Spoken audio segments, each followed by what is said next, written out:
मैं सुरेश बिश्नोई। मेरी तरफ से आप सभी को प्रणाम, सभी को नमस्कार, गुड इवनिंग। चारों ओर फैली इस कोरोना रूपी भयावह महामारी के संकट से बचने के लिए हम सभी को घर के अंदर रहना बहुत ज़रूरी है। एकमात्र घर में रहना ही इसका उपाय है और इसके साथ साथ अध्ययन को भी रेगुलर रखना ज़रूरी है। और इस समय आप वे सब्जेक्ट पढ़ें जिनमें आप कमज़ोर हैं और इस समय का पूरा उपयोग लें जिससे आपकी सब्जेक्ट को मजबूत किया जा सके। बार बार धीरे धीरे जितना हो सके थोड़ा थोड़ा पढ़ें। और सभी गणित को ज़्यादातर लोग सबसे कठिन सब्जेक्ट मानते हैं। गणित एक लोगों में भय बैठ गया है, गणित कठिन सब्जेक्ट है। गणित इतनी कठिन सब्जेक्ट नहीं है। गणित वैसे तो जिनको आती है तो आप पूछ सकते हैं कि सबसे इजी सब्जेक्ट गणित है। एक एग्जाम्पल के रूप में आप देख सकते हैं कि एक 2 साल के बच्चे को भी गणित आती है। आप कहेंगे कैसे? आप 2 ग्लास दूध की भर के एक ग्लास जो आधी भरी रखिए और एक आधी से अधिक भरी रखिए और बच्चे के सामने रखिए, तो बच्चा उस ग्लास को उठाएगा जिसमें अधिक दूध है। तो इसका मतलब गणित वो बच्चा भी जानता है। मतलब हम सभी, ऐसा कोई प्राणी नहीं है जो गणित नहीं जानता। गणित सब जानते हैं। तो हमें दिक्कत कहाँ आती है? हमें बस उसको निरूपित करने में दिक्कत आती है कि इसे कैसे निरूपित किया जाएगा, उसे कितना है कितना नहीं है, उस संख्याओं के माध्यम से या सभी गणित में हम निरूपित करना सीखेंगे। सबसे पहले हम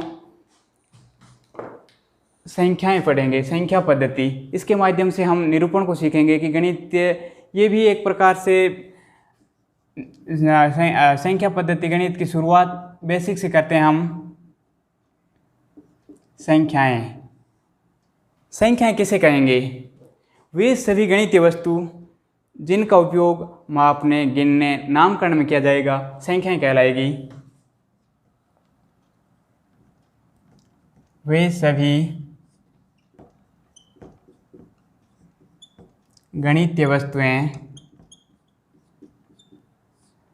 जिनका उपयोग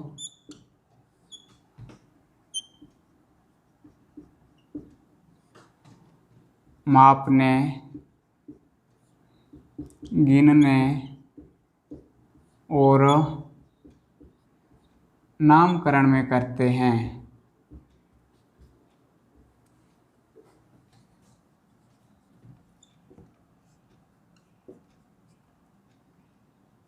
संख्याएं कहलाती है।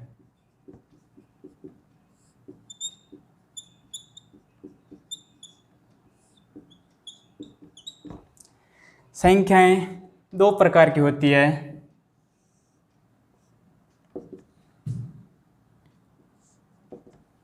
वास्तविक संख्याएं और अवास्तविक या काल्पनिक संख्याएं।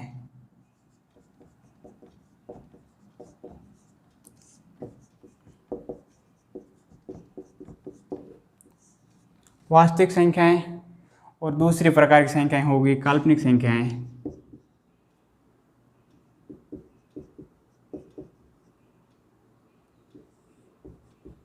Complex number. काल्पनिक संख्याएं वे संख्याएं जो माइनस के अंदर होती है और उसके ऊपर रूट लगा होता है, ये सभी संख्याएं काल्पनिक संख्याओं में आएगी। और माइनस के अंदर एक यदि रूट के अंदर है तो इसे आयोटा से निरूपित करते हैं। और कोई भी संख्याएं जो भी होगी माइनस में रूट के अंदर, तो वो सभी काल्पनिक संख्याओं के अंदर आएगी। और हम बात करते हैं वास्तविक संख्याओं की। ये संख्याएं भी 2 प्रकार की होती है। वास्तविक संख्याएं, एक पूर्णांक संख्याएं और दूसरे प्रकार की दशमलव संख्याएं। पूर्णांक और दशमलव।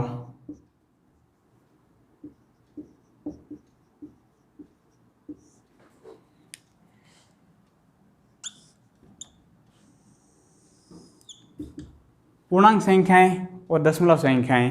पूर्णांक संख्याएं नेचुरल नंबर और दशमलव संख्याएं। पूर्णांक संख्याओं में वे संख्याएं आती है, जैसे एक बार हम सभी संख्याओं को लिख लेते हैं, उसके बाद में विस्तार से समझेंगे। प्राकृत संख्याएं, पूर्णांक संख्याएं,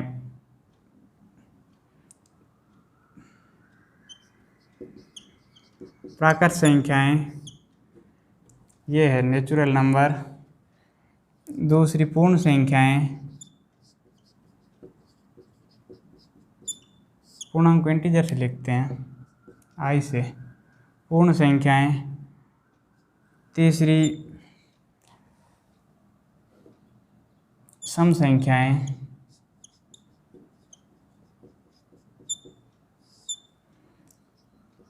विषम संख्याएं।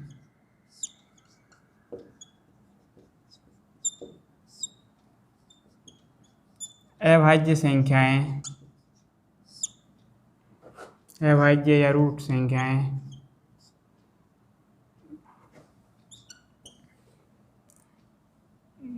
संयुक्त संख्याएं।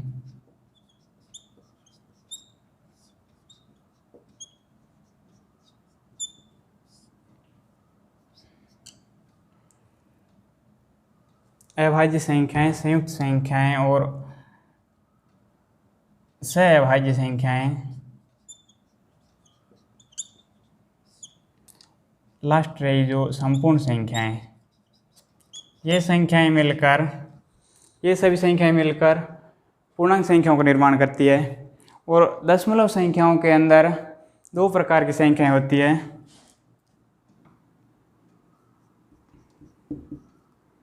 शांत दशमलव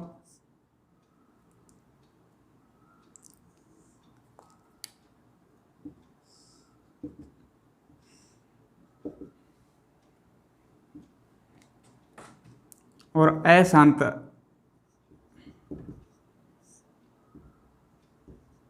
दशमलव संख्याएं। शांत आवर्ती दशमलव संख्याएं, इसे शांत आवर्ती संख्याएं भी लिख दीजिए। इसका एक ही प्रकार है, शांत आवर्ती दशमलव संख्याएं और अशांत दशमलव संख्याएं। ये फिर दो प्रकार की होती है। अशांत दशमलव संख्याएं, इसमें अशांत आवर्ती दशमलव संख्याएं, अशांत आवर्ती दशमलव, और एक होगी अशांत अनावर्ती, अशांत अनावर्ती।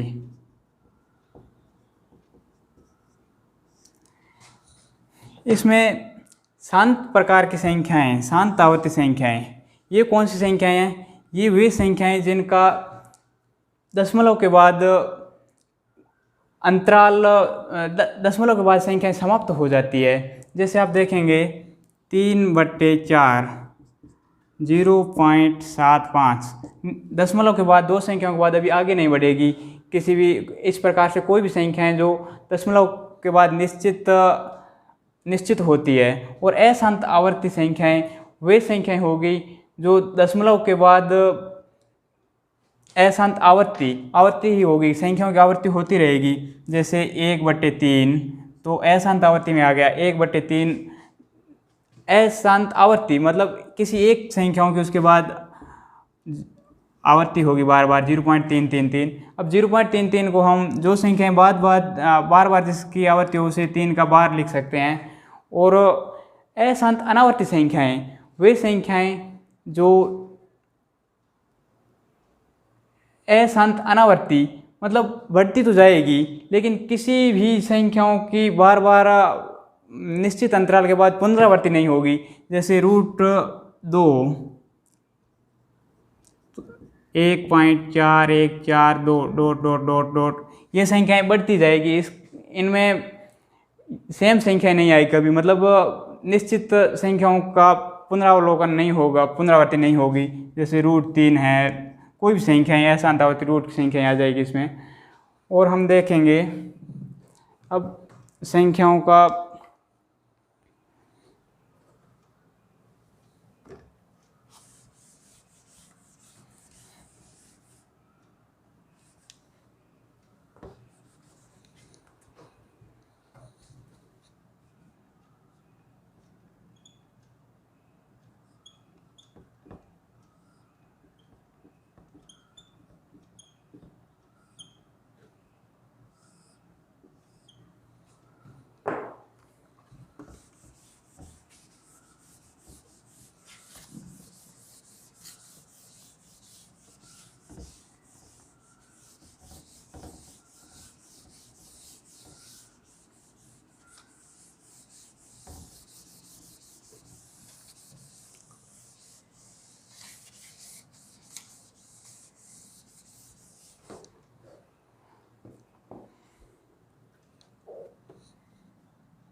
पहली प्राकृत संख्याएं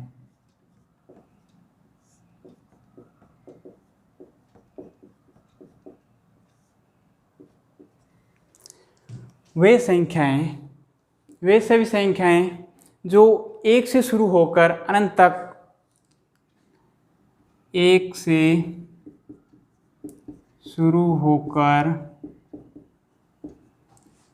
अनंत तक की सभी संख्याएं प्राकृत संख्याओं में आती है।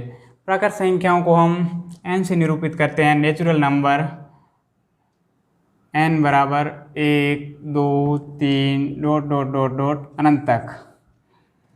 और दूसरी प्रकार की संख्या है पूर्ण संख्याएं।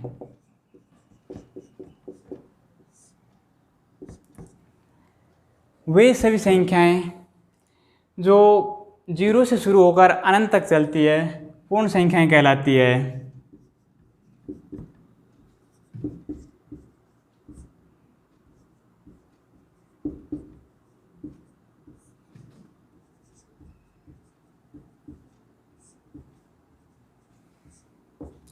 जीरो शुरू होकर अनंत तक संख्याएं पूर्ण संख्याएं whole number 0 1 2 3 dot dot dot dot अनंत।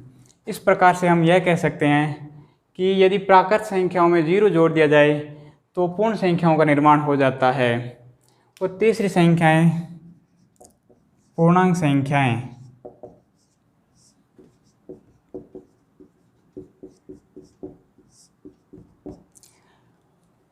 वे सभी ऋणात्मक और धनात्मक संख्याएं पूर्णांक संख्याएं कहलाती है।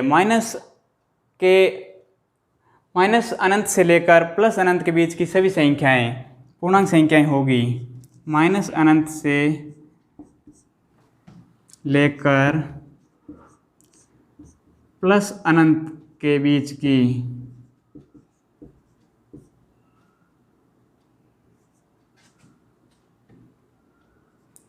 सभी संख्याएं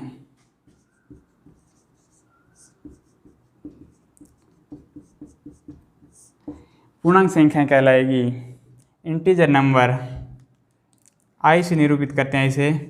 i बराबर dot dot dot dot dot -3 -2 -1 0 1 2 3 dot dot dot dot dot. मतलब माइनस अनंत से लेकर प्लस अनंत के बीच की सभी संख्याएं पूर्णांक संख्याओं में आएगी।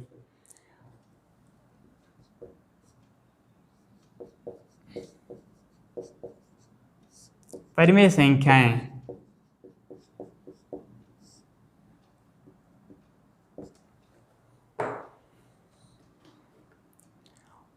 वे सभी संख्याएं जिन्हें p/q के रूप में लिखा जा सकता है।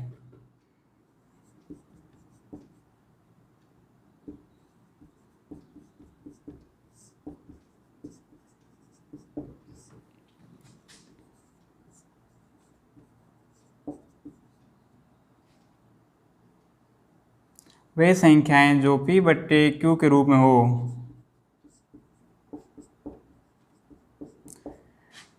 जहां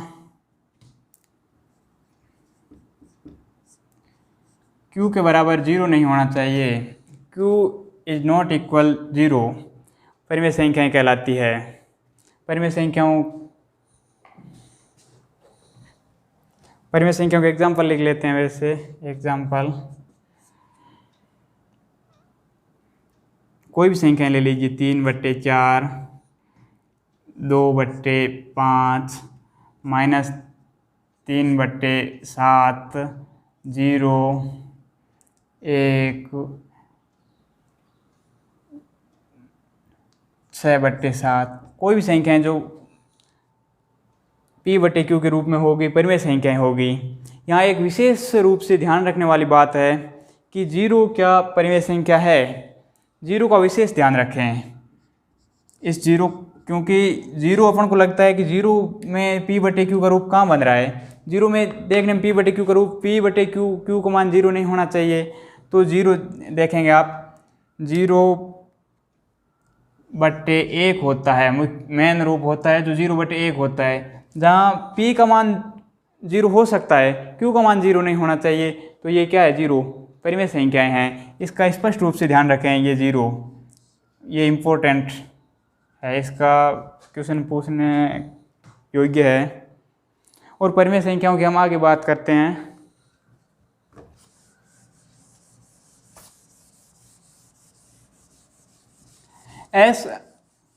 शांत आवर्ती प्रकार की जो भी संख्याएं होगी वो परिमेय संख्याएं होगी, और अशांत आवर्ती प्रकार की संख्याएं भी परिमेय संख्याएं होगी।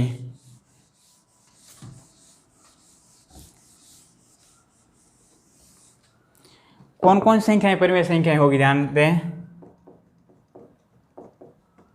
परिमेय संख्याएं, एक तो देखा कि P बटे Q के रूप में होनी चाहिए और Q is not equal zero. तो Q के बराबर जीरो नहीं होगा तो हम देखेंगे इसमें दो प्रकार की संख्याएं परिमेय संख्याओं के अंदर आती है। इसका ध्यान दें, शांत आवर्ती प्रकार की संख्याएं, शांत आवर्ती प्रकार की सभी संख्याएं परिमेय संख्याओं होगी। शांत आवर्ती प्रकार की जैसे 0.375, इसके बाद बंद हो जाना संख्याओं का एक निश्चित समय बाद वापस दोहराव नहीं होना, शांत आवर्ती प्रकार की। और दूसरी अशांत आवर्ती प्रकार की संख्याएं, शांत आवर्ती दशमलव संख्याएं और अशांत आवर्ती संख्याएं। अशांत आवर्ती संख्याएं भी परिमेय संख्याओं के अंदर आएगी। जैसे कोई एग्जाम्पल, पीछे वाला सेम एग्जाम्पल ले लेते हैं, 1/3। अब 1/3 भाग जाएगा नहीं, 0.10 आ गया, 10 में 3 बार 3 3 3 1 ये आता ही जाएगा, 3 3 3 डॉट डॉट डॉट डॉट, चाहे आप कितनी बार भी भाग देंगे ये 0.33333 आता ही जाएगा। तो इसे जो संख्याएं बार बार जिसकी पुनरावृत्ति हो उसे हम उसके ऊपर बार लिख देते हैं, तो इसका मतलब ये होता है कि इस संख्या का बार बार पुनरावर्तन हो रहा है। तो ये अशांत आवर्ती प्रकार की संख्याएं और शांत आवर्ती प्रकार की संख्याएं परिमेय संख्याएं हो गई। अब अपरिमेय संख्याएं,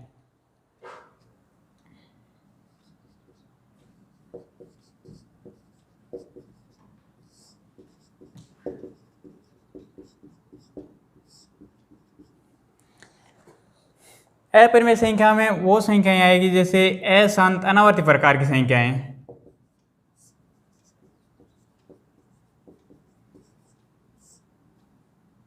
अशांत अनावर्ती प्रकार की संख्याएं आएगी वो परिमेय संख्याओं में आएगी, अपरिमेय संख्याओं में आएगी, जिनका जैसे रूट के अंदर की सभी संख्याएं होगी जो अपरिमेय संख्याओं में आएगी, जैसे √2, √3, √5, जो भी संख्याएं रूट के अंदर होगी जिन पूर्ण वर्ग के रूप में नहीं होनी चाहिए। जो पूर्ण वर्ग के रूप में होगी उसका तो वो इसमें नहीं आएगी। जैसे √2 का मान आप देखेंगे तो 1.4142 ये बढ़ता ही जाएगा। इस तरह आगे न तो ये निश्चित अंतराल के बाद पुनरावृत्ति होगी, सीधा संख्याओं के रूप में बढ़ता जाएगा 1.4142 ऐसे आगे। तो ये अपरिमेय संख्याएं हुई। अब हम वास्तविक संख्याओं के बारे में बात करेंगे।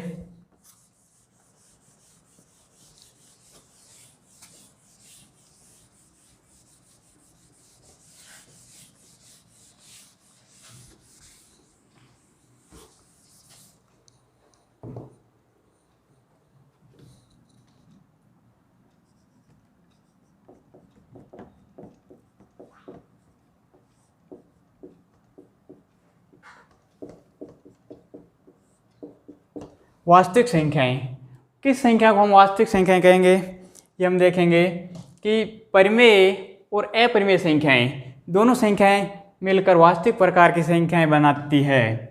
परिमेय संख्याएं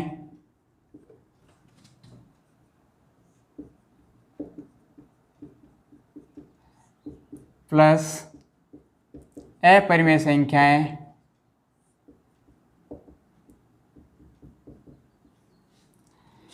वास्तविक संख्याएं, परिमेय संख्याएं और अपरिमेय संख्याएं मिलकर वास्तविक संख्याओं का निर्माण करती है। इसे रियल नंबर आर से निरूपित करते हैं वास्तविक संख्याओं को। तो वास्तविक संख्याएं एक बॉक्स के माध्यम से हम समझते हैं वास्तविक संख्याएं पूरी। वास्तविक संख्या में पीछे हमने वो डायग्राम बना के देखा था कि सारी संख्याएं आ जाती है। ये वास्तविक संख्याएं हैं, ये इस बॉक्स के अंदर जितनी भी संख्याएं हैं हमारा वास्तविक संख्याएं हैं। तो इसमें क्या आएगा वास्तविक संख्याओं में? सबसे पहले हम देखेंगे प्राकृत संख्याएं। प्राकृत संख्याएं, और प्राकृत संख्या में जब जीरो शामिल कर देते हैं तो पूर्ण संख्याएं, यानी पूर्ण संख्याएं अधिक है तो बड़े के अंदर छोटा जो होता है समाहित हो जाता है, तो पूर्ण संख्याएं बाहर आएगी। और इसके बाद हम देखेंगे तो पूर्ण संख्याएं, और ये आ गई प्राकृत संख्याएं, पूर्ण संख्याएं और पूर्णांक संख्याएं जो माइनस अनंत से प्लस अनंत जो इसके अंदर समाहित हो जाएगी। और पूर्णांक संख्याओं के बाहर परिमेय संख्याएं आएगी, क्योंकि पूर्णांक में p बटे q के रूप में नहीं होती है, तो p बटे q की संख्याएं शामिल करेंगे तो परिमेय संख्याएं हो जाएगी। और परिमेय संख्याएं, इनके अलावा जो संख्याएं बचेगी, जैसे वो सारी संख्याएं सम विषम संख्याएं तो इनके अंदर आ जाती है, तो इनके अलावा जो अपरिमेय संख्याएं शेष बचेगी, अपरिमेय संख्याएं, ये परिमेय और अपरिमेय संख्याएं पूरी संख्याएं मिलकर वास्तविक संख्याओं का निर्माण करेगी। इस प्रकार हम कह सकते हैं कि वास्तविक संख्याएं होगी जो परिमेय संख्याएं और अपरिमेय संख्याओं के योग से निर्मित होगी, ये वास्तविक संख्याएं हो गई। कोई भी जो पीछे के आप सारे उदाहरण ले सकते हैं वास्तविक संख्याओं में। और आगे हम बात करेंगे सम और विषम संख्याओं के बारे में।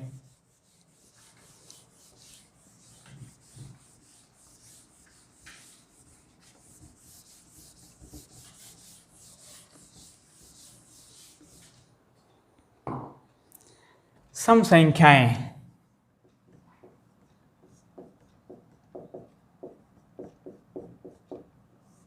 इवन नंबर,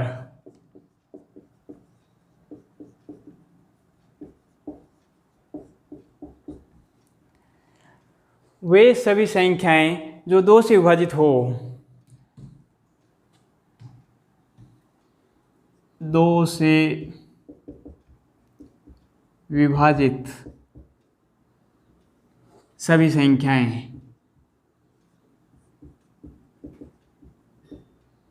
2 से विभाजित सभी संख्याएं, यानी जिन संख्याओं में 2 का पूरा भाग जाता है वो संख्याएं सम संख्याओं के अंदर आएगी, इवन नंबर। और विषम संख्याएं, सम संख्याओं के एग्जाम्पल जैसे 2, 4, 6, 8, 10, जो भी 2 के पहाड़े में जहाँ तक आगे पूरी संख्याएं, जैसे कोई भी संख्याएं आएगी सम संख्याओं में आ जाएगी। और विषम संख्याएं,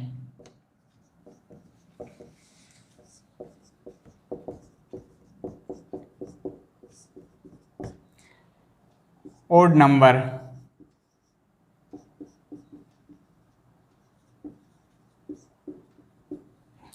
विषम संख्याएं, वे सभी संख्याएं जो 2 से विभाजित नहीं हो, यानी जो 2 से अविभाजित संख्याएं सारी होगी, 2 से अविभाजित, 2 से अविभाजित अर्थात जो संख्याएं 2 से पूर्णतः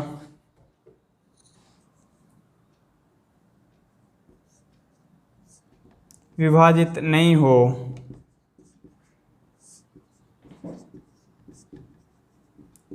विषम संख्याएं कहलाती है। एग्जाम्पल देखेंगे हम। एग्जाम्पल में 2 से विभाजित नहीं, जो 1, 3, 5, 7 कोई भी संख्याएं आगे जो संख्याएं 2 से विभाजित नहीं है वो सभी संख्याएं विषम संख्याओं के अंदर आएगी। सम संख्याएं, विषम संख्याएं। इसके बाद हम बात करते हैं अभाज्य संख्याओं की।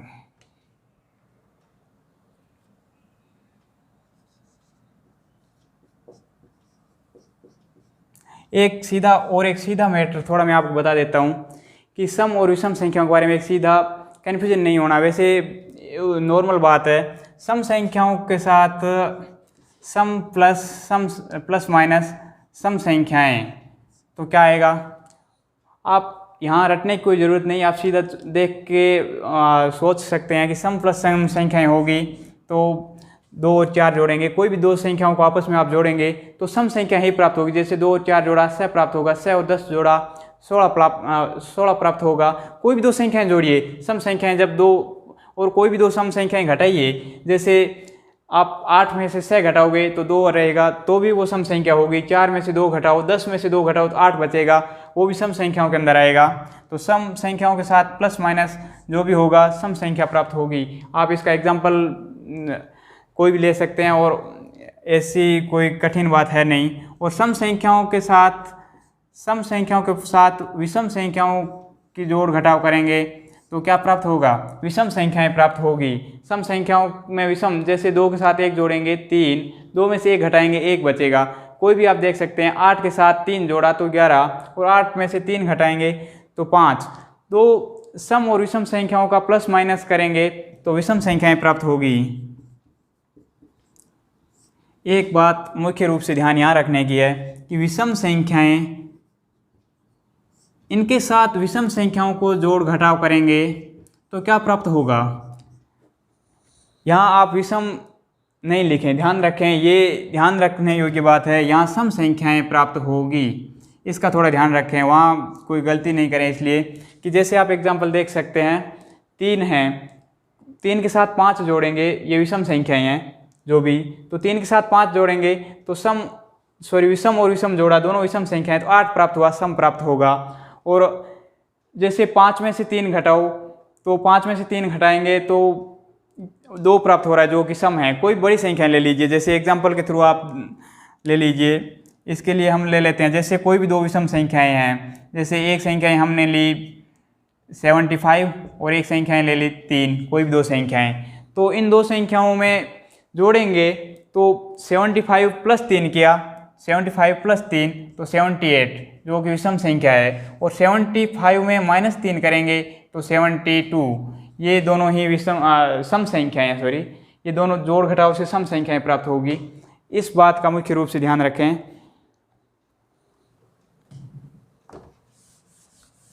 इसके बाद हम अभाज्य संख्याओं की बात करेंगे।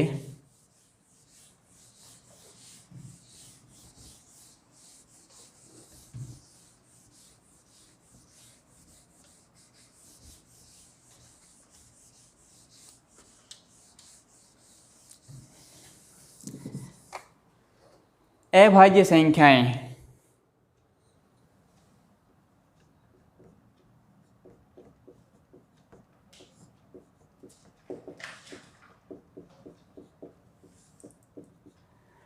वे संख्याएं जो एक और उस सम संख्या से विभाजित होने के अलावा अन्य किसी संख्या से विभाजित नहीं हो। अर्थात मैं परिभाषा लिख देता हूं, वे संख्याएं जो एक तथा स्वयं, मतलब जो संख्याएं आप कोई भी एक संख्या लेंगे, एक तथा उस स्वयं संख्या के अलावा किसी भी संख्या से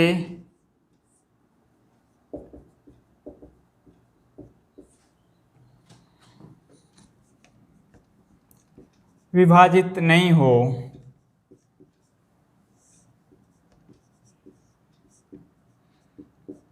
अभाज्य संख्या कहलाती है।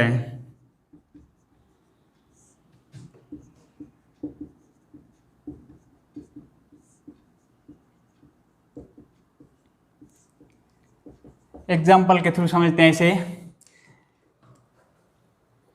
कोई भी संख्या, एग्जाम्पल जैसे 2, अब 2 में देखेंगे आप कि 2 में 1 का भाग जाता है। 1 तो एक ऐसी संख्या है जिसका सभी में भाग जाता है। 2 में 1 का भाग जाता है और स्वयं संख्या है, अर्थात 2 का 2 में भाग जाता है। इनके अलावा 2 में किसी का भाग नहीं जाता है, 2 में पूर्णतः भाग नहीं जाएगा। 2, 3 में 1 और 3 के अलावा किसी का भाग नहीं जाएगा। और 5, 7, 11, 13, 17, 19, 23, 29।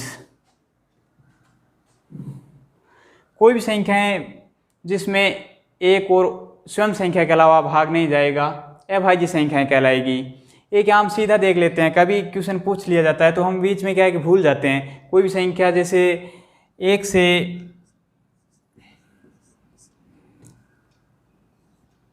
20 तक अभाज्य संख्याएं, सीधा याद रखें, क्योंकि कोई पूछ लिया जाता है ना तो हम जल्दबाजी में कोई संख्या बीच में छूट जाती है तो वो संख्याएं भूल जाते हैं। 1 से 20 तक अभाज्य संख्याएं कितनी होगी? 1, 2, 3, 4, 5, 6, 7, 8।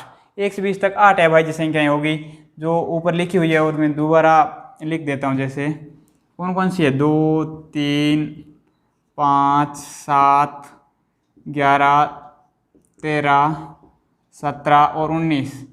ये 8 संख्याएं 1 से 20 तक। 1 से 30 तक अभाज्य संख्याएं 10 होगी। ये बाकी संख्याएं इसके साथ ऐड करते जाए। 19 है तो 19 के बाद 30 के अंदर ये दो संख्या ही आएगी, 23 और 29। ये 1 से 30 तक 10 अभाज्य संख्याएं हो गई। और 1 से 50 तक अभाज्य संख्याओं की संख्या 15 है। 1 से 50 तक अभाज्य संख्याओं की संख्या 15। तो इसके आगे ऐड कर दीजिए 10 संख्याएं, तो ये हो गई 8 और 2 10 संख्याएं, और 5 संख्याएं और आएगी 30 के बाद। 31, 37, 41, 43 और 47। ये 5 संख्याएं और 15 संख्याएं हो गई 1 से 50 तक अभाज्य संख्याएं। और 1 से 75 तक अभाज्य संख्याओं की संख्या 21 होगी। 15 ये संख्याएं और इनके अलावा 6 संख्याएं इसमें और ऐड हो जाएगी। जैसे 47 के बाद 50 में 53।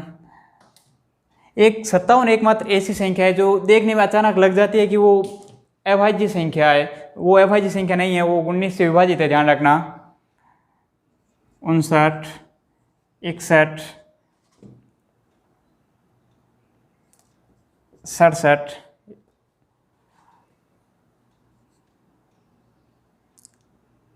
53, 59, 61, 67, 71 और 73। 1, 2, 3, 4, 5, 6। ये 1 से 75 तक 21 अभाज्य संख्याएं हो गई। और 1 से 100 तक अभाज्य संख्याओं की संख्या 25 है। इनमें 4 संख्याएं और आ जाएगी, 79, 83, 89, 97। ये इस प्रकार से हम अभाज्य संख्याओं के बारे में देखा। अभाज्य संख्याओं के बारे में और थोड़ी बात कर लेते हैं।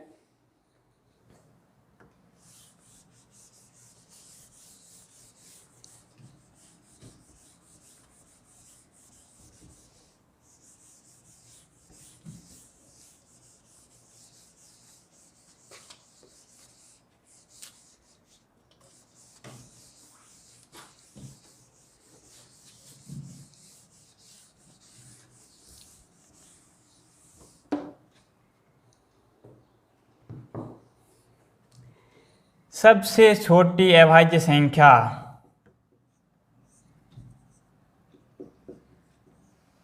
नोट डाल सकते हैं आप इस पॉइंट को। सबसे छोटी अभाज्य संख्या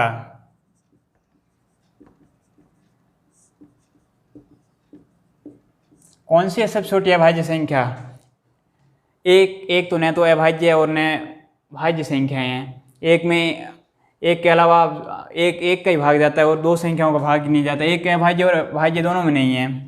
सबसे छोटी अभाज्य संख्या 2 है। जो 2 है, आप अभाज्य संख्याओं को देखेंगे तो एकमात्र 2 ही सम अभाज्य संख्या है। एकमात्र 2 ही मिलेगी। बाकी जितनी भी अभाज्य संख्याएं हैं वो अभाज्य संख्याएं आपको विषम में मिलेगी। 2 मात्र सम अभाज्य संख्या है, इसको भी याद रखें। केवल 2 ही एकमात्र सम अभाज्य संख्या है।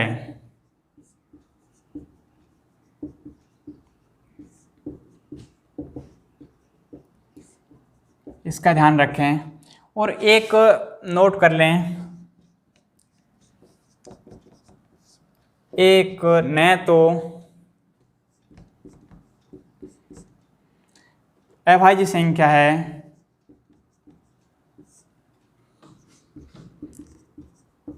अभाज्य संख्या को रूट संख्या भी कहते हैं। एक न तो अभाज्य संख्या है और न ही भाज्य। इस बात का भी विशेष ध्यान रखें। अभाज्य संख्या, एक न तो अभाज्य संख्या है और न ही। इसके बाद हम देखेंगे अभाज्य युग्म के बारे में जानकारी लेंगे। अभाज्य युग्म, अभाज्य युग्म वे दो अभाज्य संख्याएं। अभाज्य युग्म से आपको पता लगता है युग्म है मतलब दो तो आएगी। वे दो अभाज्य संख्याएं जिनका अंतर दो हो तो अभाज्य युग्म संख्याएं कहलाएगी। वे दो अभाज्य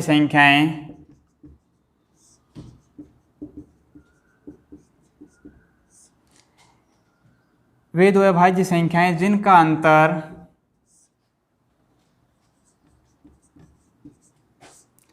दो हो अभाज्य युग्म कहलाते हैं। वे दो अभाज्य संख्याएं जिनका अंतर दो हो अभाज्य युग्म संख्याएं कहलाती है। जैसे आप देख सकते हैं कि अभाज्य संख्याएं थी अपने पास 2, 3, 5, 7, 7, 11, 13। तो हम यहाँ देखते हैं, जैसे समझ में कैसे अच्छी तरह समझ में बैठा है। दो अभाज्य संख्याएं, इनका अंतर कितना है? इनका अंतर 2 है। ये दो अभाज्य युग्म संख्याएं होगी 3 और 5। ऐसी कौन कौन संख्याएं आप देखिए जिनका अंतर 2 है? 5 और 7, 5 और 7, और 7, 11 में अधिक अंतर होगा नहीं आएगी। 11 और 13, 11 और 13, और कौन सी आ गई? 17 और 19, 17 और 19, और 19 के बाद 19, 23 नहीं होगा, और 29 और 31 हो जाएगा। 29 और 31। इस प्रकार से हम आगे जाएंगे तो कुल संख्याएं देखेंगे। जो भी संख्याएं आपको लगे 29, 31, जैसे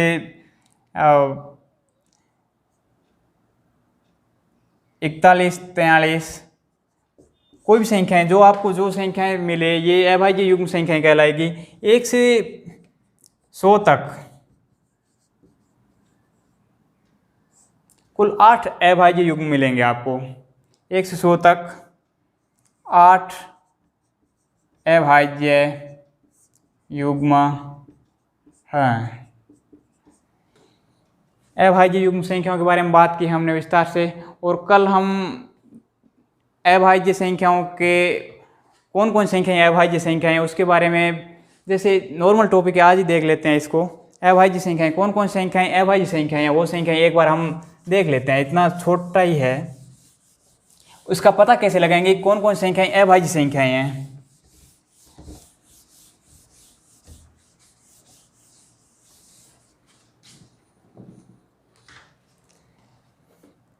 अभाज्य संख्याओं का पता लगाना, अभाज्य संख्याओं का पता लगाना। आप कैसे पता लगाएंगे कि ये अभाज्य संख्या हैं या अभाज्य संख्याएं नहीं हैं? तो हम एक एग्जांपल से सीधा सीखेंगे कि कौन सी संख्याएं अभाज्य है और कौन सी संख्याएं अभाज्य नहीं हैं। तो इसमें हम देखेंगे, एक छोटी संख्या सीख लेते हैं, उसके बाद हम बड़े एग्जांपल लेते रहेंगे। जैसे कोई संख्याएं मान लीजिए, कोई भी संख्या ले लीजिए, जैसे हम ले लेते हैं 60,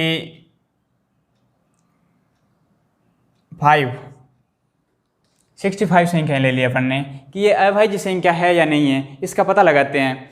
तो देखो हम 65 को पता लगाएंगे कि ये अभाज्य है या नहीं है। इसके लिए पहला स्टेप है कि जो संख्याएं हमें दे रखी है, जो संख्या दे रखी है उससे ठीक पूर्ण वर्ग संख्या लेंगे। अब 65 से ठीक बड़ी पूर्ण वर्ग संख्या कौन सी है? 65 से ठीक बड़ी 65 से ठीक बड़ी पूर्ण वर्ग संख्या, उसका पता करेंगे, पूर्ण वर्ग संख्या का पता करेंगे। 65 से ठीक बड़ी पूर्ण वर्ग संख्या कौन सी है? अपन यहां देखेंगे तो 65 से ठीक बड़ी पूर्ण वर्ग संख्या आएगी, 8 का 64 हो जाता है, तो 9 का 81 आएगी। इसके बाद हम देखेंगे दूसरे स्टेप में कि 81 किसका वर्ग है, 81 किसका वर्ग है? तो इसका आंसर 81 9 का वर्ग है। इसके बाद हम देखेंगे तीसरे स्टेप में कि 9 से छोटी अभाज्य संख्याएं कौन कौन सी है।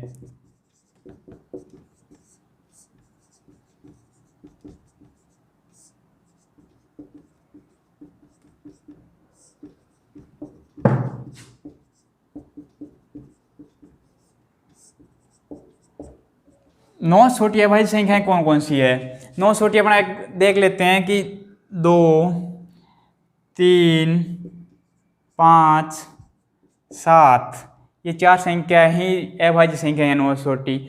अब देखेंगे कि इन 4 संख्याओं का जो मेन संख्या है 65, इसमें भाग जाता है या नहीं जाता है। 2 का भाग 65 में नहीं जाता है, 3 का भाग 65 में नहीं जाता है, 3 का भाग से 5 11 में नहीं जाता है, 5 का भाग 65 में, 5 का भाग 65 में जाता है। इन संख्याओं का भाग देके हम देखेंगे कि ये जो संख्याएं हैं मिली है का भाग 65 में देंगे।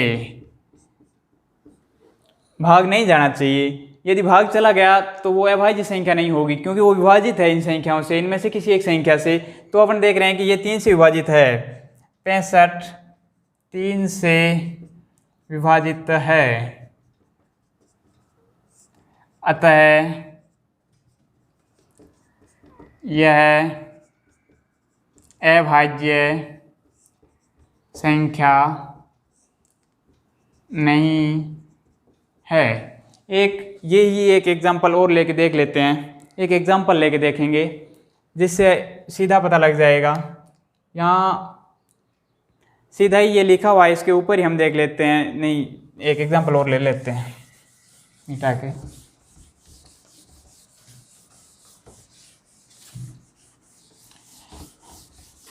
आपको सीधा स्टेप फॉलो करना है, ये लिखना नहीं है कि लिखने बैठ जाओ कहीं इससे बड़ी और इससे छोटी संख्याएं। एग्जाम में इतना टाइम नहीं मिलता है। जैसे अपन कोई भी संख्याएं ले लें, जैसे मन में जो संख्याएं आए, जैसे 439 संख्या, ये संख्या अभाज्य संख्या है या नहीं है। इस संख्या को हम देखेंगे कि ये किस प्रकार की संख्या है। पहला स्टेप क्या था? पहला स्टेप था कि इससे जस्ट बड़ा पूर्ण वर्ग संख्या, इससे जस्ट बड़ी पूर्ण वर्ग संख्या कौन सी है? 441। 441 इससे जस्ट बड़ी पूर्ण वर्ग संख्या है। तो दूसरा स्टेप क्या था? ये किसकी वर्ग संख्या है? दूसरा स्टेप था कि ये जो संख्या है ये देखनी किसकी पूर्ण वर्ग है। तो ये 21 का वर्ग 441 होता है, तो 21 का वर्ग हो गई। और 21 से छोटी, तीसरे स्टेप में हम देखेंगे कि 21 से छोटी अभाज्य संख्याएं कौन कौन सी है। 21 से छोटी अभाज्य संख्याएं 2 3 5 7 11 13 17 और 19, ये 4 संख्याएं, 2 3 5 7 11 13 17 19, ये संख्याएं 21 से छोटी संख्याएं हैं। तो इसमें देखेंगे कि भाग जा रहा है नहीं जा रहा है। इन संख्याओं का भाग देके देखेंगे। 2 का भाग, ये विषम संख्या है, 2 का भाग नहीं जाएगा। और 3 का भाग इनकी टोटलिंग मार के 3 का भाग जाता है नहीं जाता है। 4 3 7 और 9 16 में 3 का भाग नहीं, 3 का भाग नहीं जाएगा। लास्ट 0 और 5 नहीं है, इसमें 5 का भाग भी नहीं जाएगा। 7 का भाग 7 सके 42, 1 और 9, 7 का भाग भी नहीं जाएगा। 11 तिये 33, 10 9, 109 में 11 का भी नहीं जाएगा। 13 तिये 39 और 4 49, 13 का भाग भी नहीं जाएगा। 17 का भाग 17 2 34 और 9 99, 17 का भाग भी नहीं जाएगा। और इस तरह 19 2 38, 38 5 और 59, 19 का भाग भी नहीं जाएगा। इस प्रकार से ये संख्याएं हम देख सकते हैं कि इनसे विभाजित नहीं है, इनसे 439 इनसे विभाजित